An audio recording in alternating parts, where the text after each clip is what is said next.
Bienvenidos a Abejorral con Memoria, un espacio dedicado a la exploración y reflexión de la historia de Abejorral. Aquí encontrarás relatos que te conectarán con el pasado de nuestro municipio.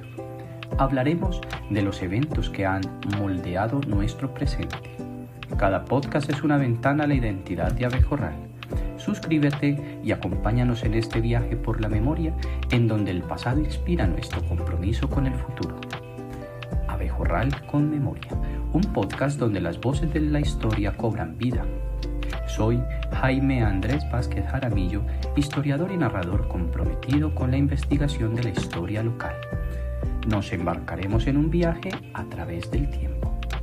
En el episodio de hoy escucharemos el capítulo titulado La vida política y reaccionaria del padre Manuel Canuto Restrepo Villegas, de 1853 a 1868. ¿Estás listo para que la historia cobre vida? Comencemos. Si bien la Constitución de 1853 llevó un sometimiento de la jerarquía eclesiástica a la autoridad civil en la Nueva Granada, también favoreció la administración gubernamental de las provincias con autonomía. Una de estas medidas fue promover la elección de los gobernadores por las legislaturas centrales y no por el gobierno central de Bogotá. Además, aumentó el acceso a la votación a los hombres mayores de 21 años o los casados que subsistían de renta de bienes propios o cuyo usufructo corresponda con el producto de su industria o trabajo personal.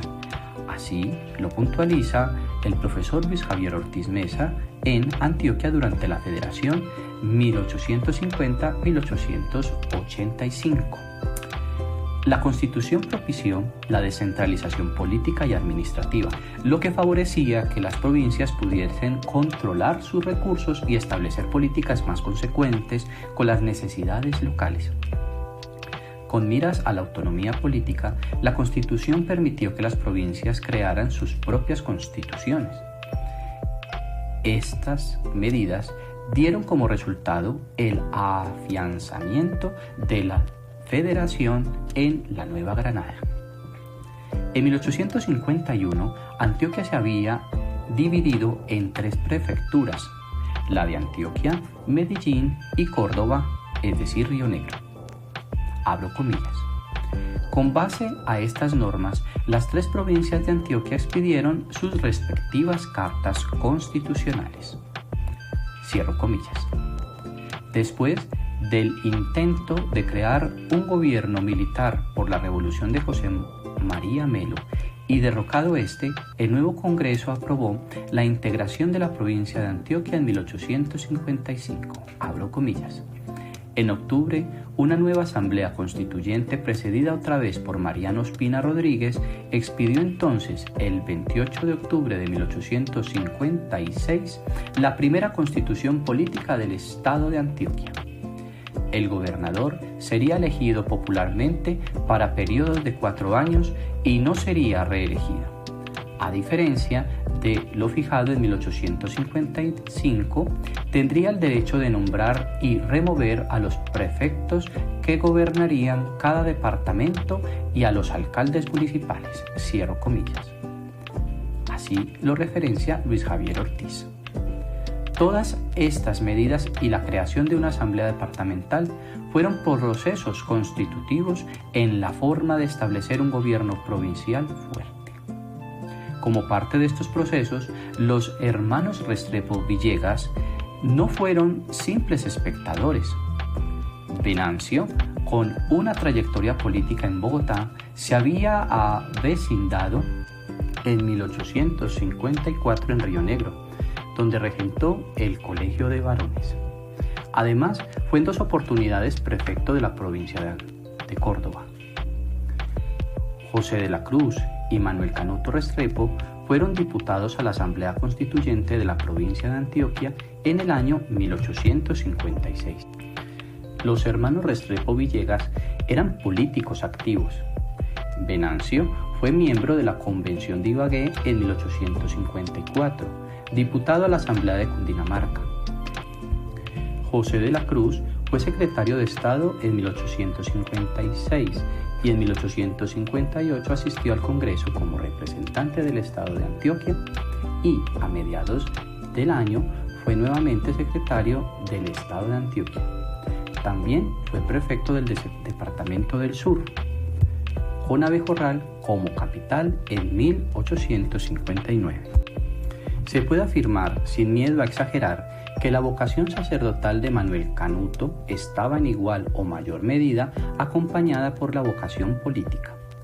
Esta acción pública no se entendía como una forma de buscar beneficios para sí, sino como un deber moral de acción en el ámbito social del momento. Hoy puede parecer extraño que un clérigo participe en política, pero las leyes del momento la permitían, como lo referencia Emiliano Díaz del Castillo Sarama, abro comillas.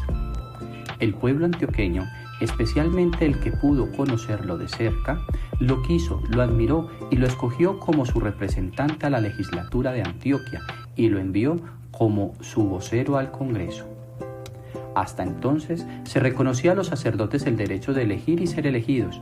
Por decreto de 1862 se les privó de esa facultad. No pudieron desempeñar cargos públicos, ni elegir ni ser elegidos. Cierro comillas. Esta participación en la política del momento, tanto en el ámbito provincial como nacional, seguramente fue catapultada por su gestión en las publicaciones de los artículos de opinión en la prensa y por los contactos epistolares que tenía con varios dirigentes políticos del momento. La política conservadora fue para Manuel Canuto uno de sus gustos apasionados. Dentro de los cargos públicos que ejerció Manuel Canuto figura la asistencia a la Cámara de Representantes instalada en Bogotá el 1 de febrero de 1854. Asimismo se contó entre los representantes a la Cámara que se reunió en Ibagué, capital provisoria de la Nueva Granada, el 22 de septiembre del mismo año, y fue miembro de la Cámara de Representantes durante los años 1856 y 1862. En 1857 fue nombrado por concurso cura propio de Salamina.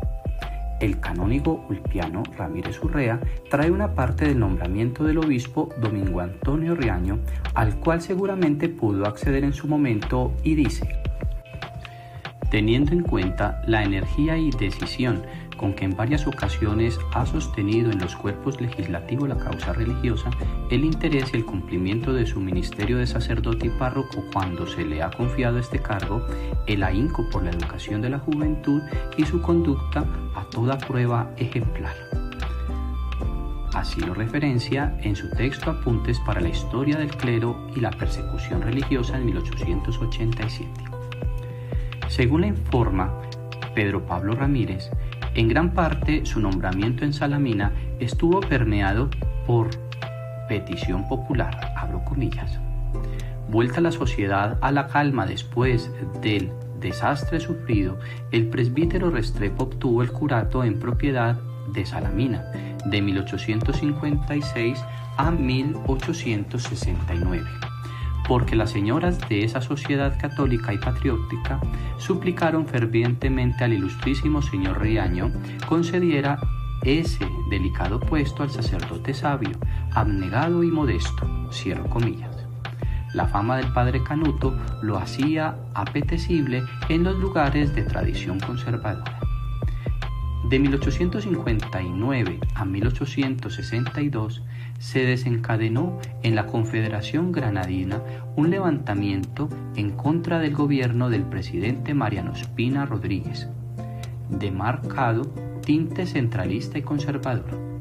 Este conflicto inició en el estado del Cauca, con el levantamiento del general Tomás Cipriano de Mosquera, quien se tomó la capital de la República en 1861.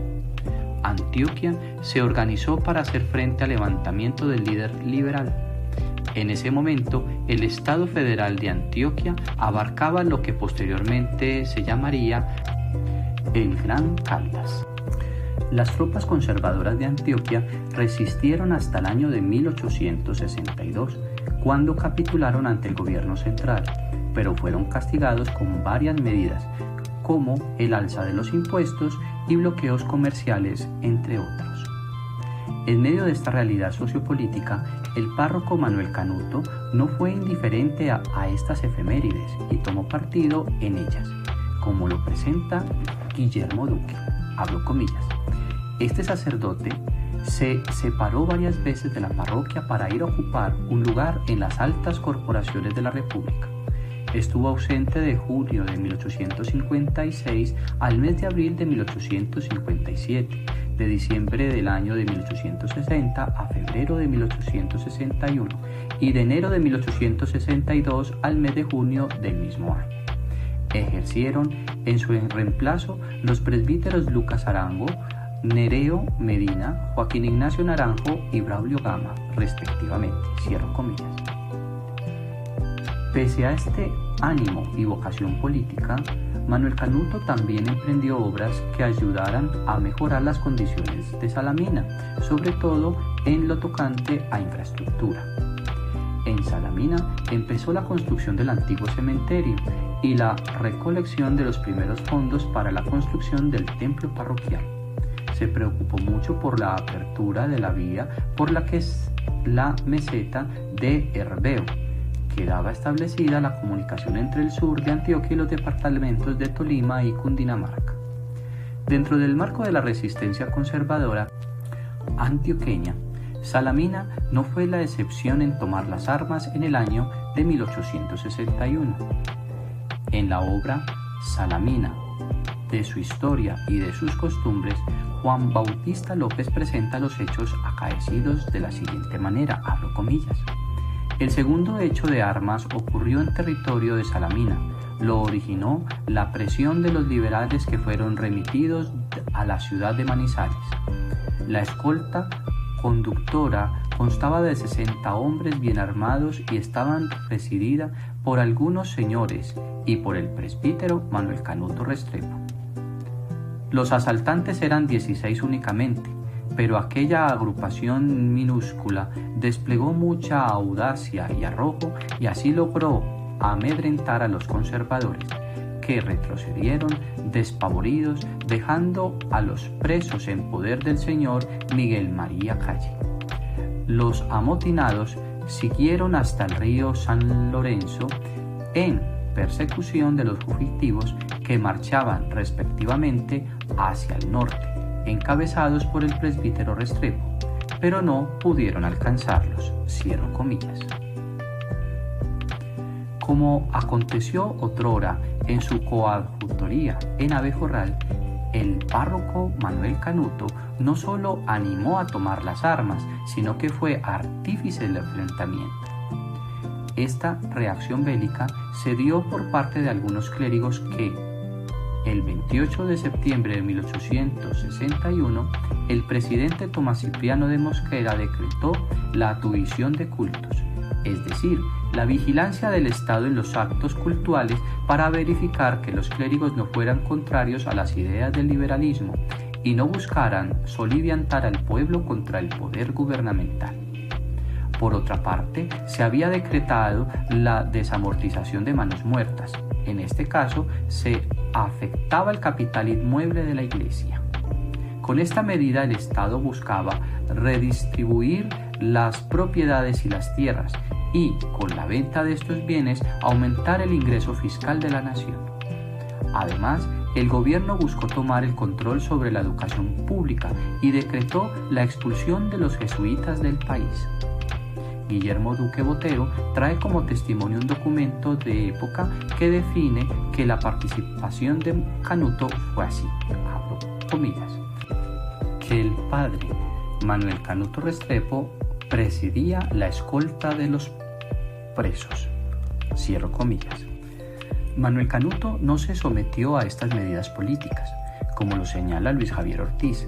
Ante la negativa de sometimiento a las medidas de tuición y desamortización, debió abandonar su grey y esconderse de las persecuciones decretadas en el año de 1862 por el general Tomás Cipriano de Mosquera, triunfador en la guerra y nuevo presidente del país. Este fue un panorama generalizado en los clérigos resistentes. Al respecto de este momento, señaló Justino Mejía y Mejía, abro comillas: siendo cura de Salamina, le tocó asistir al triunfo del general Mosquera y por lo mismo ser objeto de venganza de los vencedores. Magnífica presa. Había sido diputado representante, ahora es cura. Tenía pues que sufrir las consecuencias de los protagonistas de la oposición. Se le persiguió despiadadamente, se le obligó a abandonar la parroquia y a peregrinar a las selvas. Cierro comillas. Esto lo dice en su texto Pasto, Pastores y Pastorales. Desde este momento, Manuel Canuto entra en la clandestinidad. De su paradero no se tenía noticia. Al respecto, acota Paula Melina Mesías.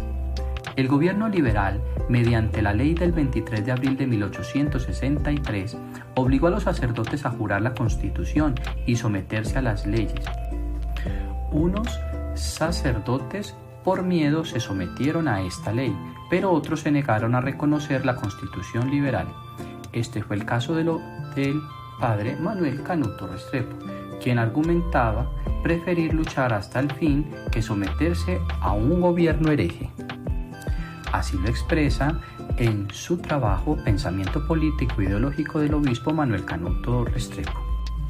De igual manera fueron extrañados del país, es decir, expulsados, varios obispos.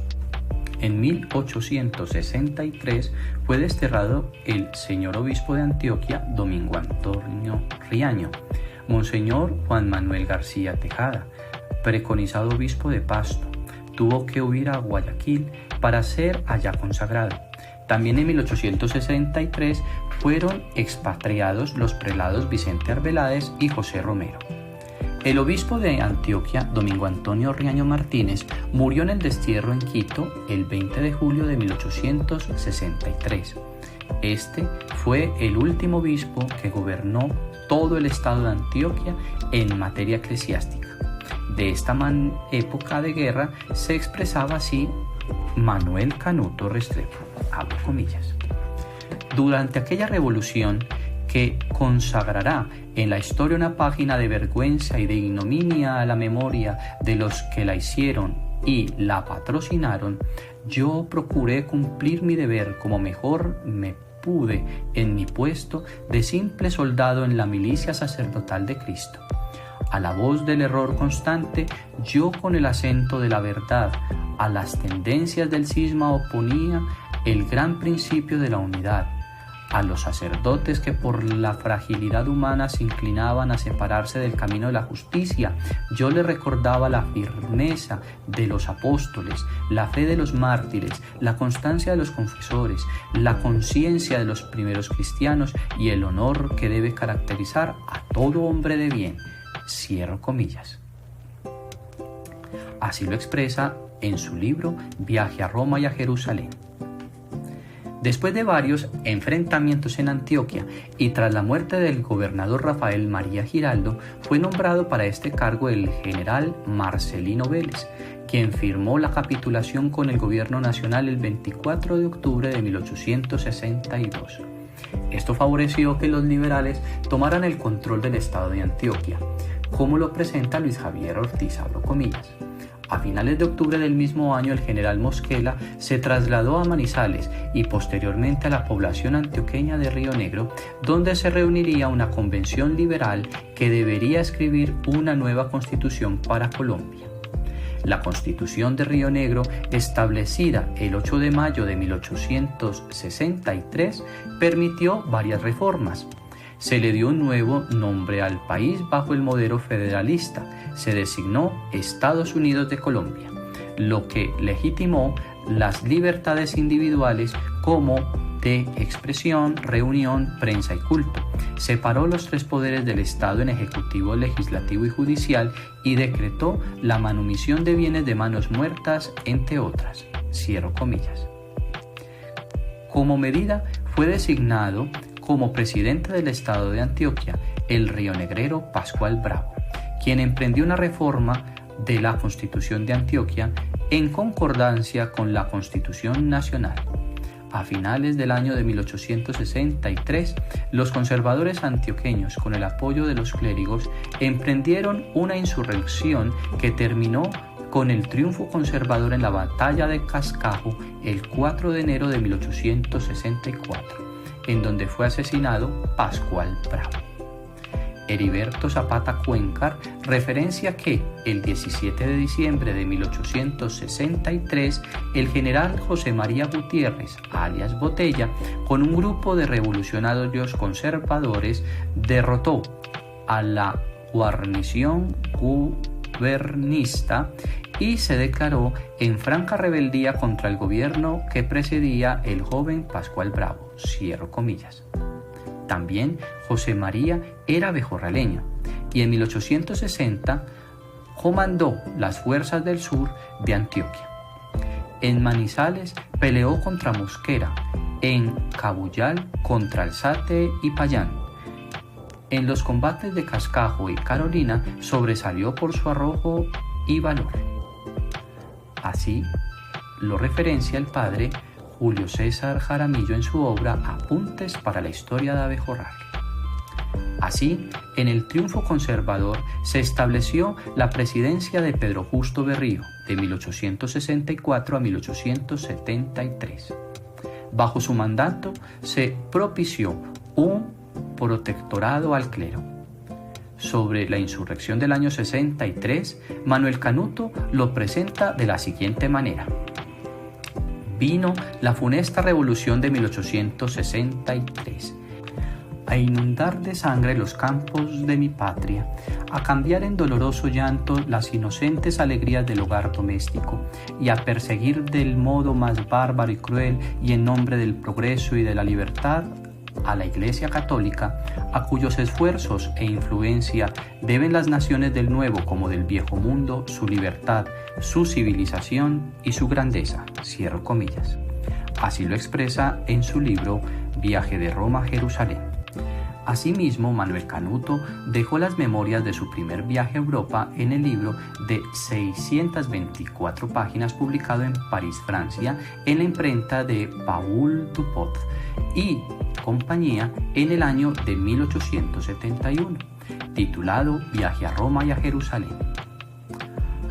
A usanza de los viajeros decimonónicos, es decir, del siglo XIX, Canuto plasmó sus impresiones y reflexiones en esta obra, la cual tenía un marcado acento de preocupación política muy en contra del liberalismo, conjugado con un tinte moralizante y religioso.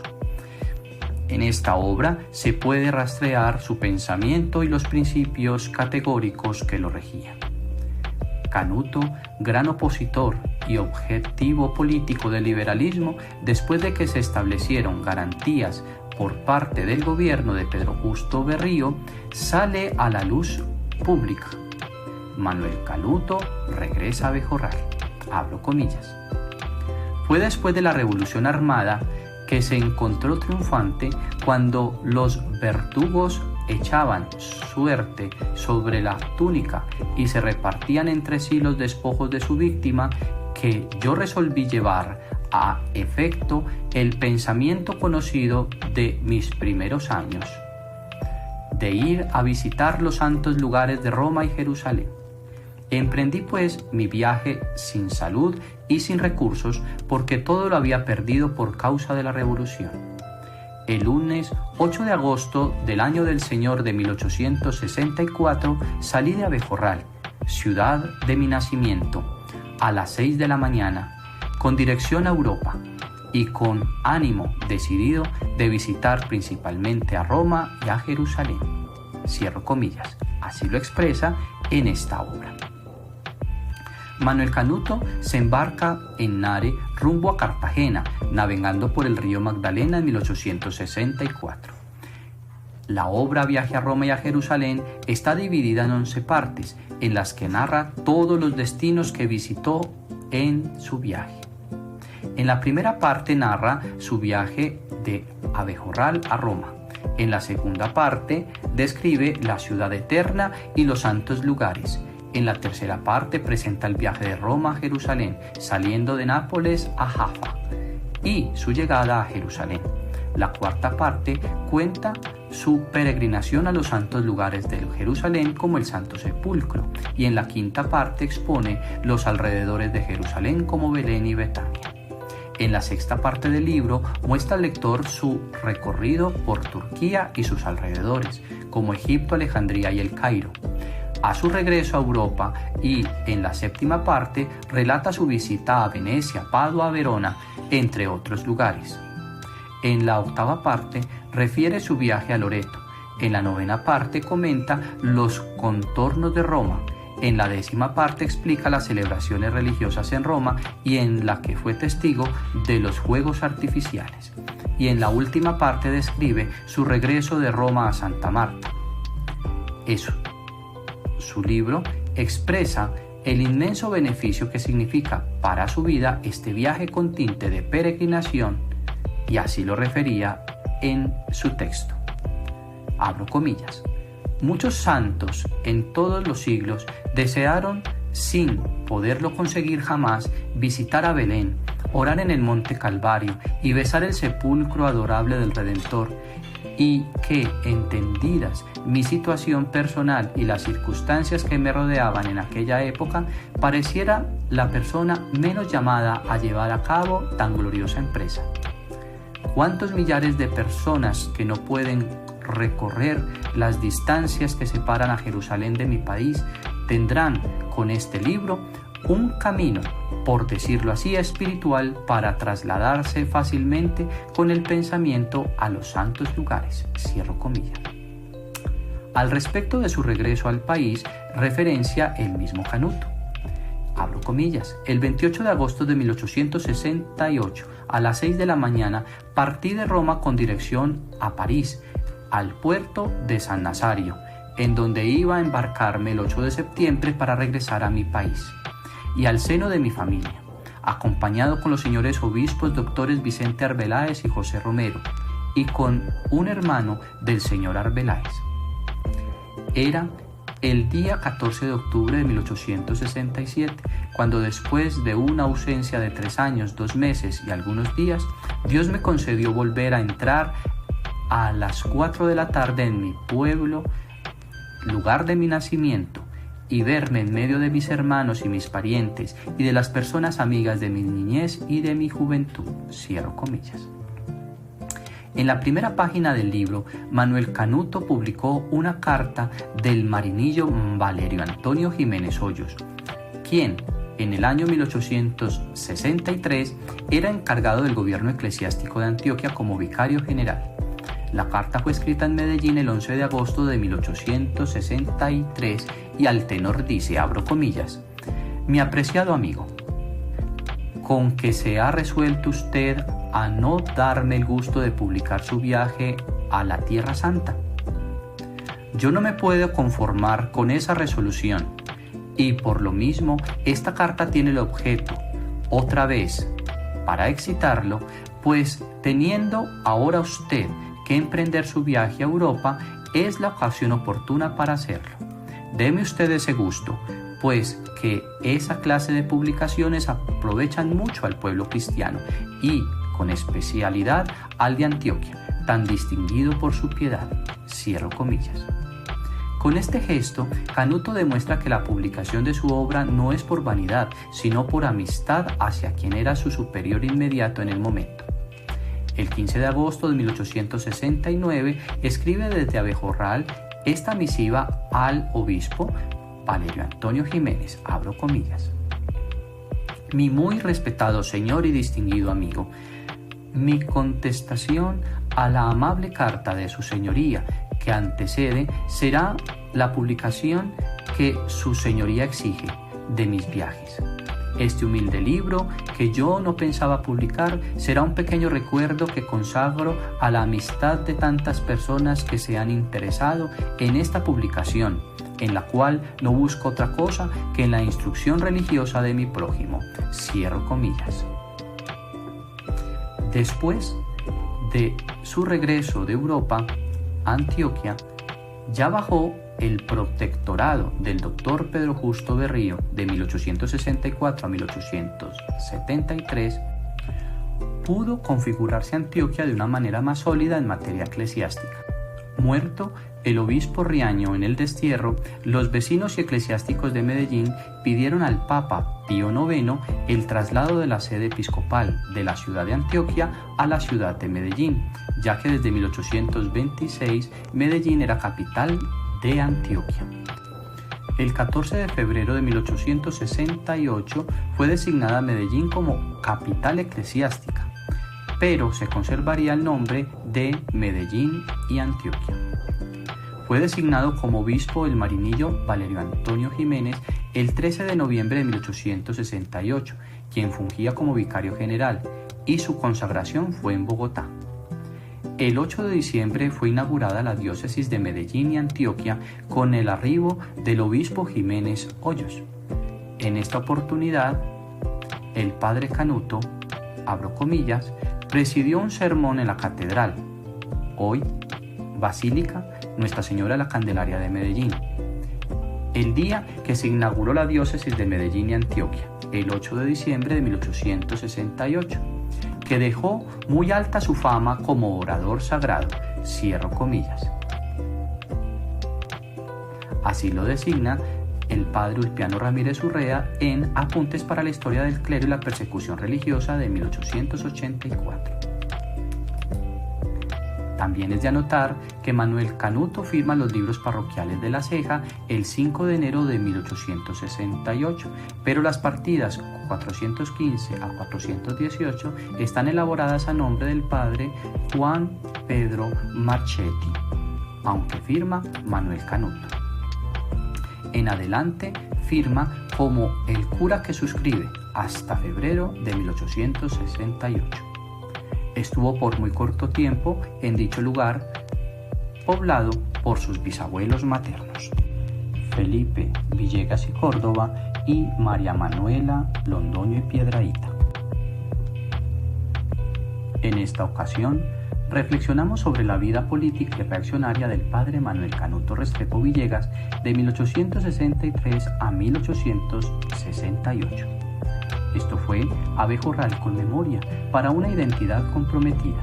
Los invitamos a seguirnos en nuestro Instagram Abejorral con Memoria, Facebook Abejorral con Memoria. Hasta una próxima oportunidad.